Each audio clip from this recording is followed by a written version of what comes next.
If you're looking for a new way to support the podcast, check out Dubby.gg, an energy supplement company trying to make a difference. There, you can use code SIDEMISSION for 10% off your order. Thank you to Dubby for sponsoring this episode, and we hope you enjoy.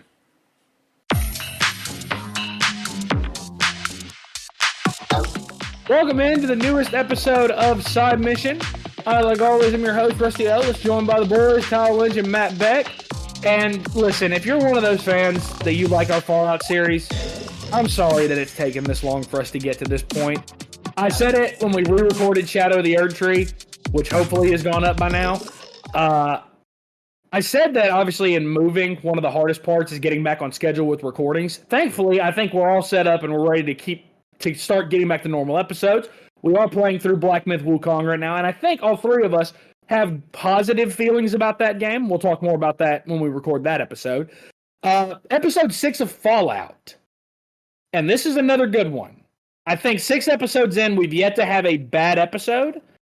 And I think that this episode really goes down some interesting paths that, I'll be honest, when I first watched it, never really thought that it would go down some of the paths that it went down. It brings some interesting discussions to the table in terms of things that were pre-war. There's a good amount to talk about, boys, so let's go ahead and get right in. Kyle, I feel like I could start at Vault 4.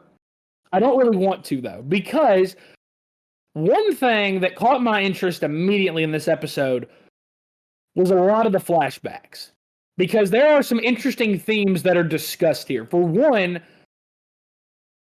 talking about how communism had essentially invaded Hollywood at a certain point. And anybody that basically worked with Vault-Tec or worked with ads or did anything to promote anything that was in any way, shape, or form related to the war, it seemed like a lot of them were all of a sudden getting blackballed from Hollywood. There's a couple great scenes with Cooper that kind of show this, that, you know, he's talking about some of his friends he's hearing about some of his friends getting denied roles or removed from projects because of work they've done elsewhere. And I feel like that's an interesting twist, and it's almost kind of a looking glass into society today, where you have to watch what you say, you have to watch what you do, who you work with, who you associate with, because it can lead to your career going downhill. I think that's a topic that a lot of people don't like talking about, but I love that this show tackled that topic head on.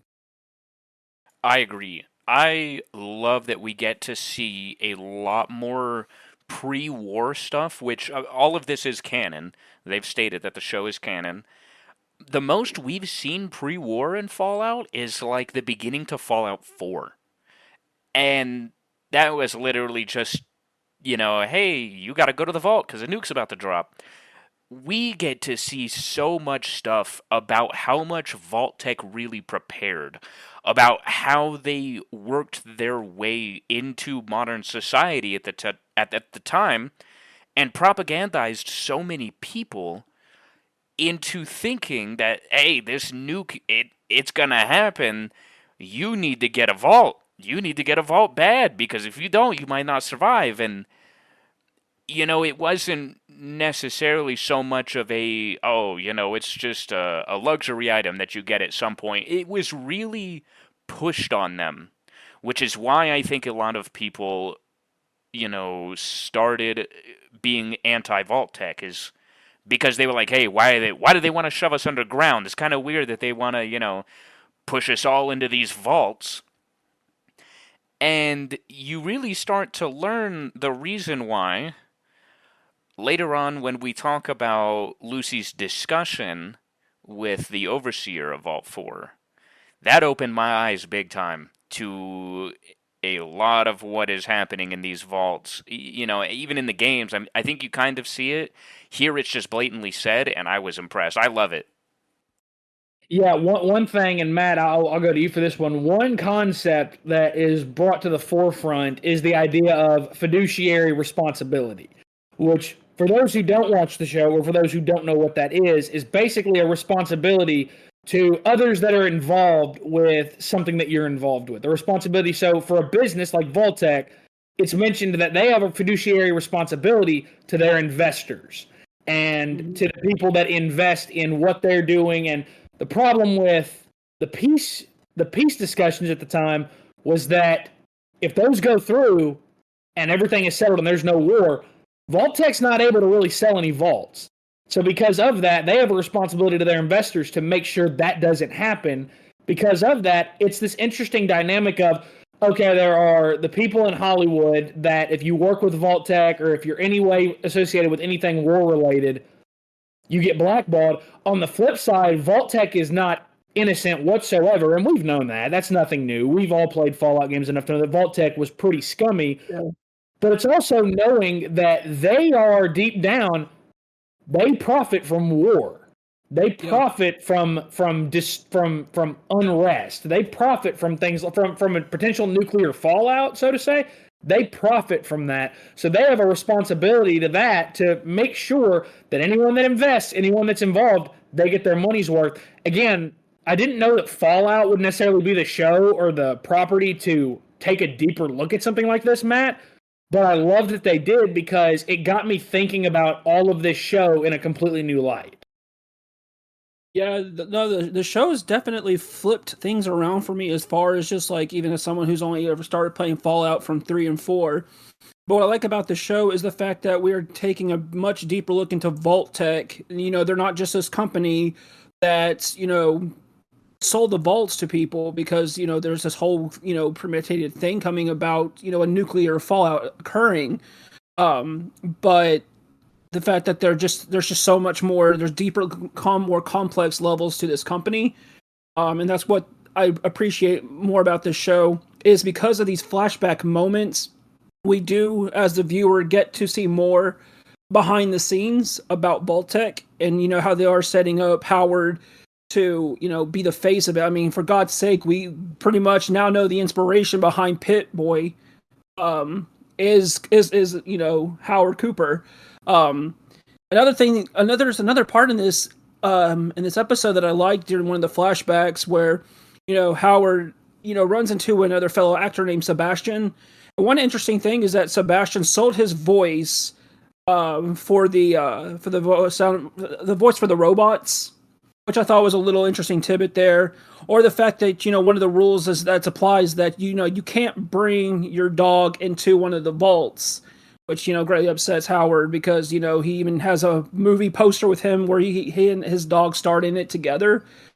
And there's just more to the vaults and learning more about them throughout this show that, you know, makes me further appreciate it because we didn't get this kind of story in the games, because in the games it's immediately you go into the vault, something happens, and then you're onto the wasteland.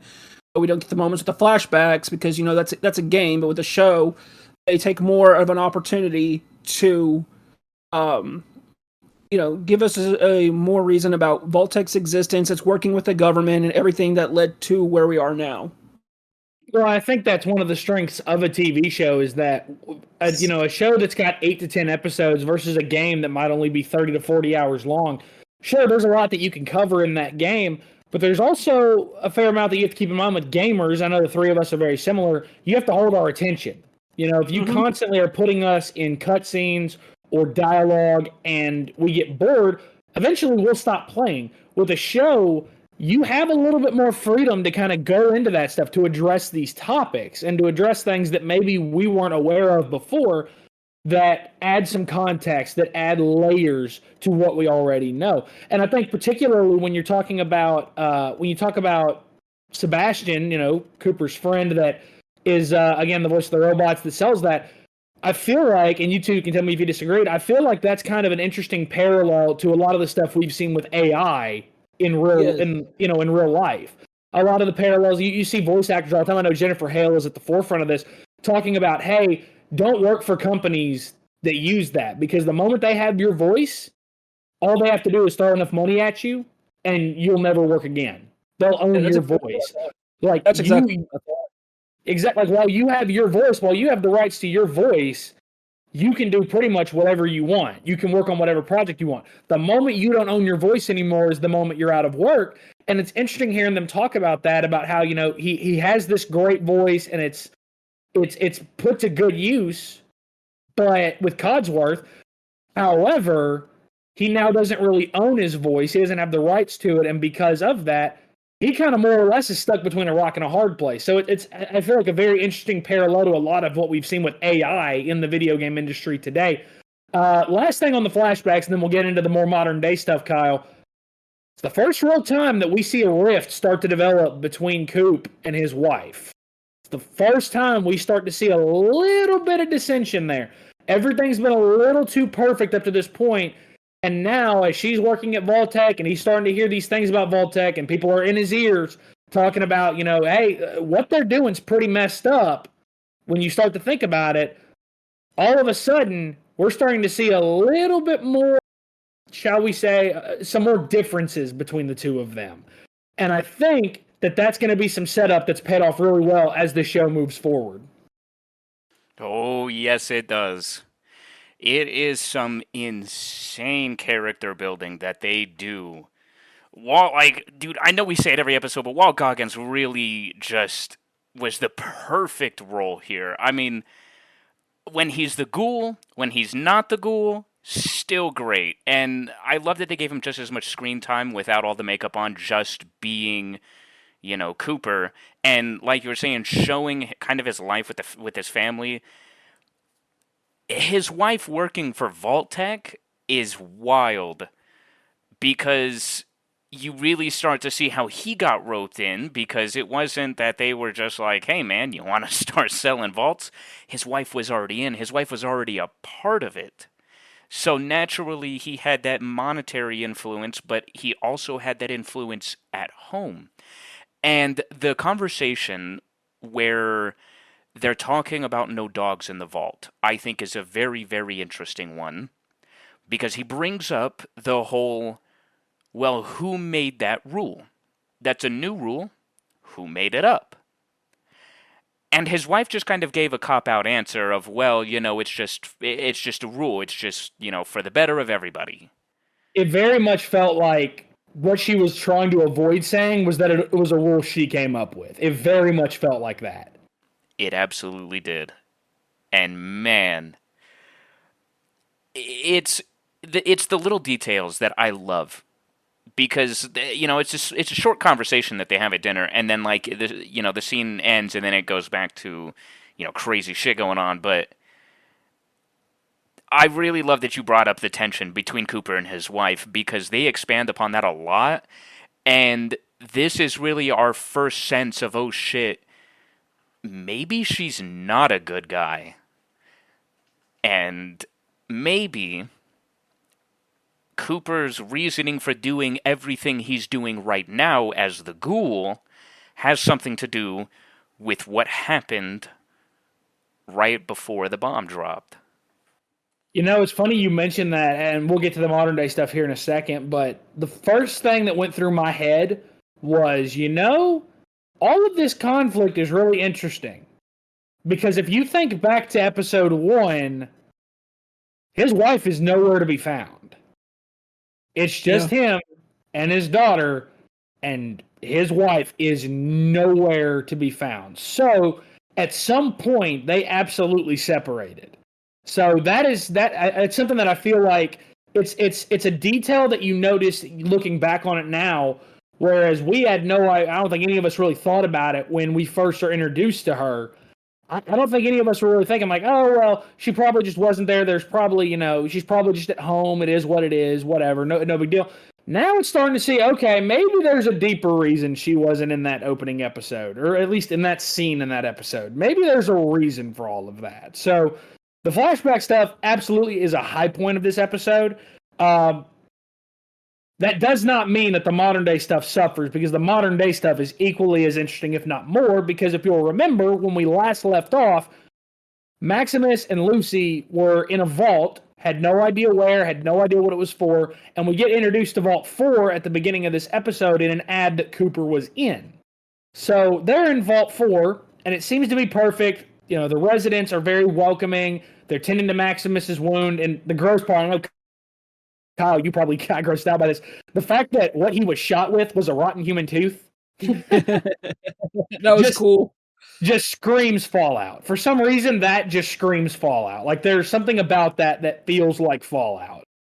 Just using whatever you can and turning it into a weapon. Like, that to me, I thought was awesome. Well, then it becomes abundantly clear upon meeting the Overseer for the first time that something isn't right. Because we're introduced to the Overseer, and he's got one eye. And it's in the middle of his face. Like he's a Cyclops, basically. And as Lucy begins looking around, she starts to notice a bunch of other defects, such as a guy that's got a second nose on his forehead. And it's in that moment where Lucy, as a vault dweller from a vault that was, to an extent, relatively normal, it had its issues, but the vault was at least normal, and everyone there looked like a normal human being. There were no real defects there from what we've seen so far. She kind of begins to question what's going on in this vault. Maximus, on the other hand, and I personally love this parallel, and Matt, you can talk about this a little bit. Maximus has never really been in a vault before. He's only ever known the Brotherhood. He's kind of turned a blind eye to all of it. And you've got Lucy, who's not really trusting and is starting to question a lot of what she's seeing, whereas Maximus is just like, and one of my favorite lines in this episode was, well, they gave me a robe and slippers. Like, you know what I mean? Like, this is a guy who, when he was told, like, hey, there's hot water, you can take a hot shower, he had to ask what that meant because he wasn't used to that. So I feel like there's a really interesting parallel between the two of them, one with vault experience and one doesn't, that the show takes a look at and does a really good job of showing that parallel. Yeah, no, this is a good episode for Maximus, because as we know him, you know, he was pretty much, you know, raised on the surface with the Brotherhood, and he never got to experience that type of luxury that people got to experience in the vaults. And another thing that I did like about this episode is how it continues about this whole, the vaults are not what they seem. And this episode is a direct, like, impact for that, because, you know, they're talking about, was it room 112 or something like that? Level 12, yeah, level 12. They're told they're told that everywhere in the vault is open except for that. Yeah. And that pretty much is just very telling that, you know, everything is not like it seems. Like, you know, how in Lucy's original vault, you know, that probably, for the most part, seemed the most normal before we knew about the vault next door and the story behind that.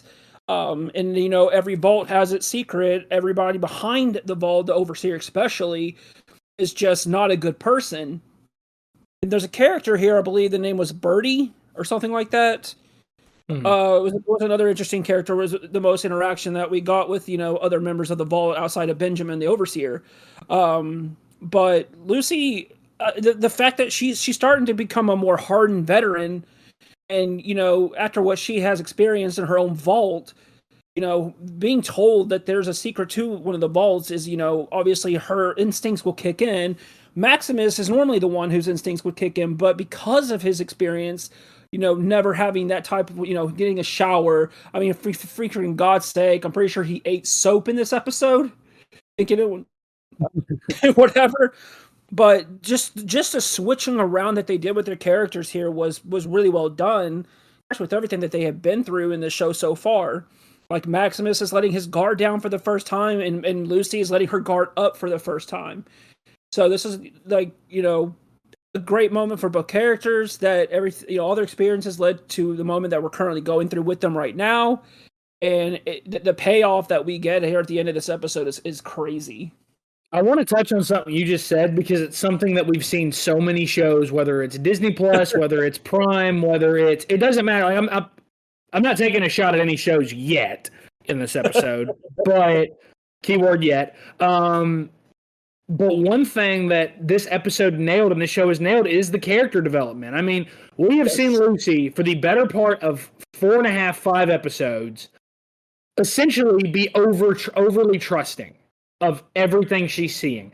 And she starts out, she wants to help people. She wants, you know, she doesn't understand the violence of the wasteland. She doesn't understand the kind of the mentality of people that have grown up in the wasteland and have lived most of their lives in the wasteland. She doesn't understand that. Well, now she's starting to see, or she's starting to kind of pick up on, like, hey, maybe I can't trust everybody at face value. Maybe everybody has this dark secret. Whereas, like you said with Maximus, all of a sudden he's given some luxuries that he's never had, and he's overly trusting of it. It's character development. I thought Maximus early in the show, his character worried me, because I was worried that it was a character that could be interesting, but maybe they wouldn't be able to get to the full extent of his character in this season. He has come a long, long way in these 6 episodes so far. He has come a very long way. And to me, he's become he's up there with Lucy and with the Ghoul as one of the highlights of this show so far. Like those 3, in terms of 3 leads, they've knocked it out of the park the last 4 episodes. They have done a spectacular job. We've seen character growth, and a lot of that credit also should go to the writers. The writers clearly had a plan, which is more than I can say for, shall we say, the Disney Star Wars movies. They clearly had a plan and they executed it. And I liked that. I liked that they were willing to tell a story, they played the long game, and it worked out. You know, it really did. When you go back and you rewatch the series knowing everything, it's, like I said earlier, the little details that they hint at. There's a lot of shit that they talk about. There's a lot of things that get discussed. It's like, holy shit, I get it now. This show is definitely worth a rewatch once you finish it, I think. Just seeing all the extra stuff that you missed, this show's fucking wacky. And this episode, I think, was one of the best because of how much story development there was. And let's stop for a minute and talk about the conversation that Lucy had with the Overseer about experiments happening in the vaults. Yes. Yeah. Because when they were talking about how, Vault 4, they didn't all grow up there. Some people came from the surface. And Lucy was like, well, that's kind of weird because in our vault, we didn't do that. And the Overseer made this comment about, well, what experiment was your vault a part of? And Lucy says, what experiment? Because she doesn't know. That is what really led me to the holy shit, there is something evil happening in Vault 31. And I could not wait to see Vault 31 because I was like, that's what's going on. That's the one vault that we have not seen inside. And now that we have it confirmed, there are experiments happening. I wanted to know more than ever. What the fuck is behind that door? How did these writers manage to make a vault story almost just as exciting as the freaking main story, dude? Yeah. Incredible. It's really impressive. Yeah, it's exceedingly impressive. I mean, it's one of those that I think we talked earlier when we were reviewing this earlier in our series for this. We were talking about how, you play the games and a lot of the game, 90% of the game is in the wasteland. If you come across a vault, it's cool to explore it, find out its story, find out its secrets, but ultimately the wasteland is where a lot of people spend their time. I've found myself, with us being in the wasteland, sometimes going, man, I really want to know what's happening in the other vaults right now. I want to know what's happening in Vault 32. I want to know what the story is behind 31. And I think that they were able to do that, and the fact they were able to do that is a massive victory for this show. And in that discussion that she's having with the Overseer, it's very interesting how he talks about, like,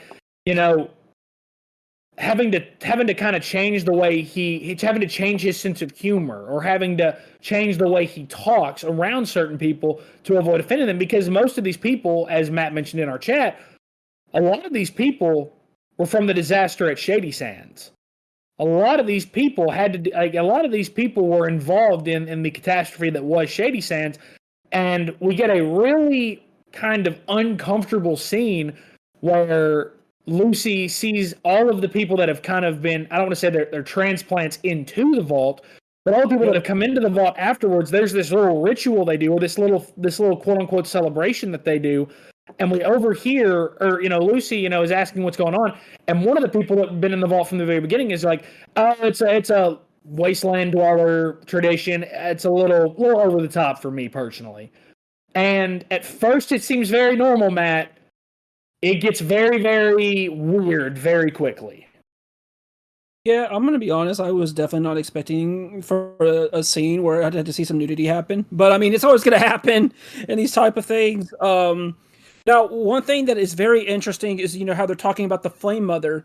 And we ended up finding out that the Flame Mother actually happens to be, who else than Moldaver.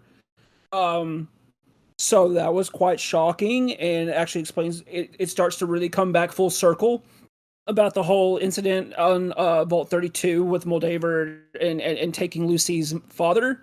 So this ritual thing that they're doing where they I think they have a gray substance, and I believe is what ashes of their fallen civilians or whatever. And then there's a woman, and she's just like drinking blood, and then we actually get to see a giant poster of Moldaver, and Lucy's just like, "Holy shit!" And I'm also like, "Holy shit!" Like this is freaking crazy, and then like it's a great way to, because we have not heard of this character since what, episode 2?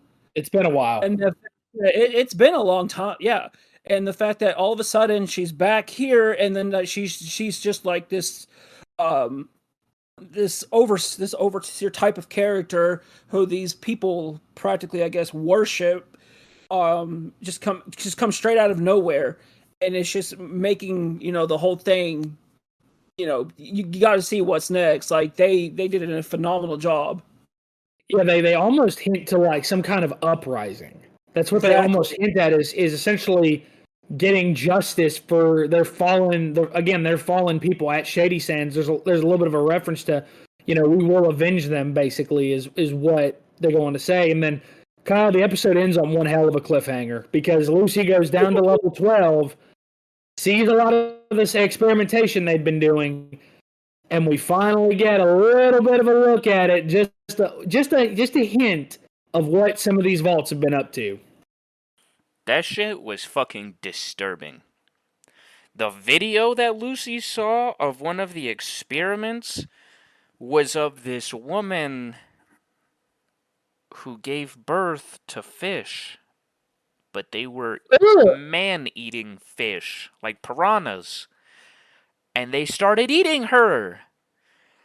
This shit turned into a horror movie real fast. I was like, what the fuck am I watching, Alien Romulus?